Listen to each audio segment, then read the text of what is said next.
That horrible car crash in Dubai earlier this week that killed 4 young people got a lot of attention because one of the victims was 23-year-old Victoria McGrath, a Boston Marathon bombing survivor.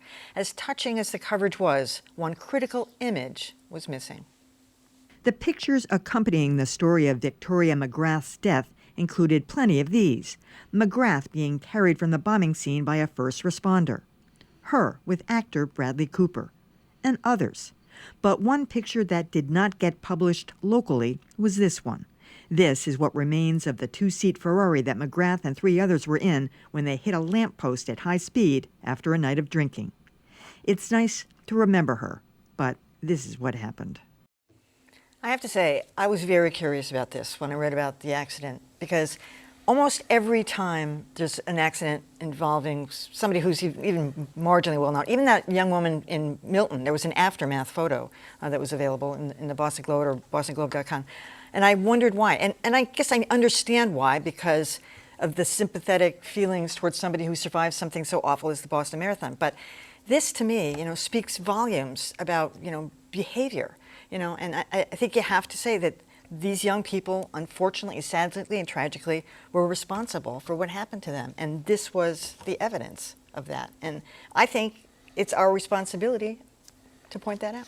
I think there's a good argument for running that photo. I can imagine in the constraints of, the photo editor at the Globe or wherever else who was making these decisions, that the fact that this woman was known because of the marathon connection as opposed to the specifics of the accident, and the fact that she was apparently not driving the car, I can imagine those would be factors that play into it. But online there's room for as many photos as you need to have, and I think it's a reasonable choice to put that photo on. The stories I read did note that alcohol was, they had been drinking, and as well they should have.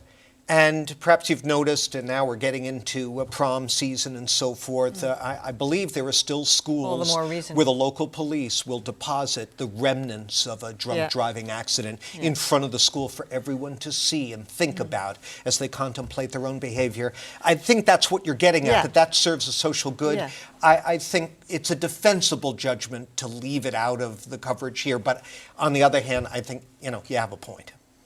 Yeah, as Josh pointed out, the stories mentioned it.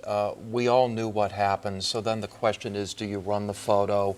This is one of those decisions where I don't think there's any right decision you could make and any wrong decision you could make. I can certainly understand why they wouldn't run the photo. On the other hand, if they had run the photo, I think that would have been defensible for all the reasons that you and John have said.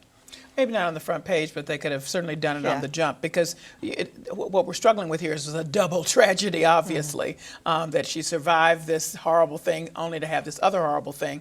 But the first horrible thing, to your point, was not of her own doing. And, 4 people in the car, I've done that in a teeny car, not drunk, but nobody's driving.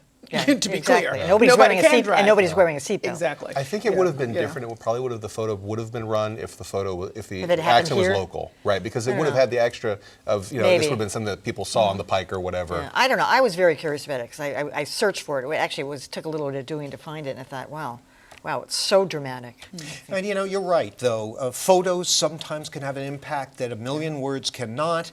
I'll never forget, back in the early 80s, drunken driving became a big issue in the legislature and elsewhere after 3 generations of a family were wiped out on Christmas Eve in Hyde Park by a teenage drunk driver. And the photo of the crash I still see in my nightmares. And sometimes, that's an important function. Picture's worth 1,000. That's what we say.